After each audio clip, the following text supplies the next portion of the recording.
டெய்லியும் ஆட்டோ. நான் சம்பளம் வாங்குறது 15,000ன்னா, ஆட்டோக்கே 3000 போயிடும். டோட்டலா டிஃப்ரென்ஸ் தான்.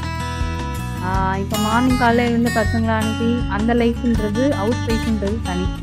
ஸோ ஒர்க்கிங்குள்ளே வரும்போது என்னன்னா, நம்ம அன்னைக்கு கோலை அன்னைக்கு அச்சீவ் பண்ணணும். ஃபஸ்ட்டு மோட்டார் சைக்கிள்ன்றது எனக்கு பிடிச்சது. என்னன்னா என்கொயரி ஹேண்ட்லிங்ன்றது கஷ்டமாக தான் இருந்தது.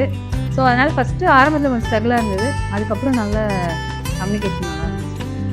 பைக்கு ஃபஸ்ட்டு நான் விழுந்து வாரி தான் கற்றுக்கிட்டேன். அந்த பைக்குமே இங்கே தான் கற்றுக்கிட்டேன். இப்போ பர்சனல் லைஃப் எடுத்துக்கிட்டிங்கன்னா, காலையில் மார்னிங் எழுந்துக்கிறோம், சாப்பாடு செய்வோம், அப்புறம் வந்து குழந்தைங்க ஸ்கூலுக்கு அனுப்புகிறோம். அதுவாக ரொட்டீனாக இருக்கும். ஜஸ்ட் இந்த ஆஃபீஸ் ப்ரொஃபஷனலாக நம்ம உள்ளே வரும்போது அது எல்லாத்தையுமே சாக்ரிஃபைஸ் பண்ணி இது உள்ளே வந்துட்டு 1 இயர் ஆகுது. ஆனால் நான் ஓட்டி இப்போ எல்லாருமே லைக் பண்ணும் போது அவங்க வந்து ஆர்எஸ் ஐனஸ்ன்னுவாங்க. ஆனால் நான் சொல்கிறது CG3 அந்த வண்டி தான். ஏன்னா அது பார்க்குறதுக்கு இப்போ போலீஸ்காரங்களாம் ஓட்டிட்டு போவாங்கல்ல, கெத்தாக இருக்கும் அந்த வண்டி. ஸோ அதனால் அது ரொம்ப பிடிக்கும். ரொம்ப ப்ரௌடாக இருக்குது. எப்படின்னா விமன் மட்டும் இல்லை, ஜென்ஸ் மாதிரியே இருக்கும். இப்போ பைக் ஓட்டுறதே என்ன நினச்சிப்பாங்கன்னா, ஜென்ஸ் மட்டும் தான் ஓட்டுவாங்கன்னு நினைப்பாங்க. ஆனால் லேடிஸ்மே ஓட்டுறாங்க.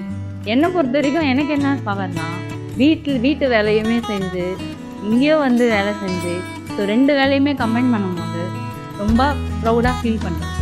ஆனால் ஸ்ட்ரெஸ்ஸாக இருக்கும்போது வண்டி எடுத்துகிட்டு ஒரு ரவுண்டு போயிட்டு வந்தோம்னா நம்ம மைண்டு அப்படியே கிளியர் ஆகிடும். கரெக்ட் தானே?